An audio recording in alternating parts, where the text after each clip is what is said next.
मैं लाया हूँ कुछ मॉडल्स के एग्जांपल, जी ऐसे मॉडल्स या फिर मॉडल्स भी कहते हैं।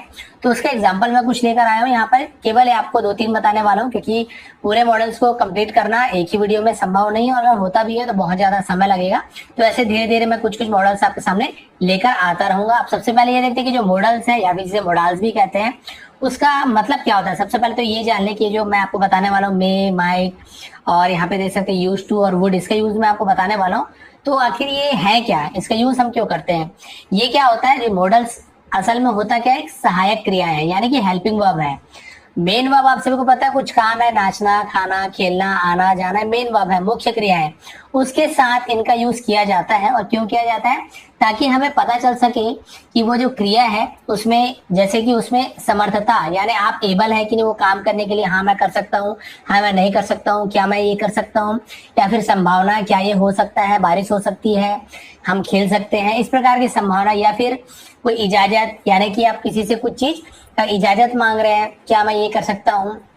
तो इस प्रकार के बहुत सारे अलग अलग वाक्य के प्रकार होते हैं, जिसको हम मॉडल्स की सहायता से हम क्या कर सकते हैं, बहुत अच्छी तरीके से बोल सकते हैं।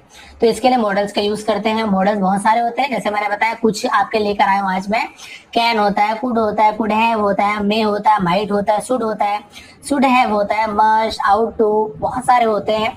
तो यहाँ पे आपको आज मैं जो जो बताने वाला हूँ आपको बता रहा हूँ। मैं मे का यूज बताने वाला हूँ, यूज टू का बताने वाला हूँ, वुड का आपको यूज बताने वाला हूँ। मॉडल्स का यूज हम कैसे करेंगे और बाकी सभी का मैं धीरे धीरे लेकर आता रहूंगा, ठीक है। डिटेल में इससे समझाया अभी मैं, क्योंकि पहले तो आपको ये पता होना चाहिए कि मॉडल्स है क्या। अब हम देखते हैं सबसे पहला मॉडल, जिसे हम यहाँ पे मे। तो ठीक है, सबसे पहले देखते हैं मे का यूज। तो मे का यूज कहाँ कहाँ पे करते हैं अभी आपको बताने वाला हूँ। तो मे का यूज सबसे पहले हम करते हैं पॉसिबिलिटी, कोई संभावना है, ऐसे हो सकता है, ऐसे हो सकता था। तो हम वहां पे क्या करते हैं, मे का यूज करते हैं। सबसे पहले पॉसिबिलिटी के लिए आपको कुछ एग्जाम्पल लेता हूँ। संभावना व्यक्त करने के लिए मे का यूज करते हैं, जैसे कि आज बारिश हो सकती है, हो सकती है।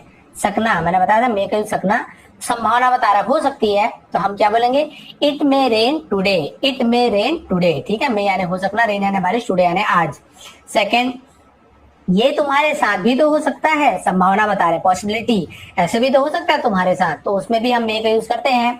It may also happen with you, it may also, may यानी वही बताया आपको हो सकता है, ऑल्सो यानी भी, हैपन यानी हैपन यानी कुछ काम होना है, विथ यू यानी तुम्हारे साथ, ये तुम्हारे साथ भी तो हो सकता है। It may also happen with you. अब मे का यूज भी करते हैं, माइट का भी करते हैं। तो माइट का भी अलग दिन आपको बता दूंगा, बिल्कुल मे या माइट का यूज लगभग वैसे ही होता है। उसके बाद जैसे आज बारिश हो सकती है, इट मे रेन टुडे, तो इसे हम इट माइट रेन टुडे भी बोल सकते हैं। तो मे और माइट में बहुत कम फर्क होता है, यानी कि संभावना के ऊपर डिपेंड करता है, ज्यादा संभावना है और कम संभावना है। तो ज्यादा संभावना है तो मे, कम संभावना तो माइट।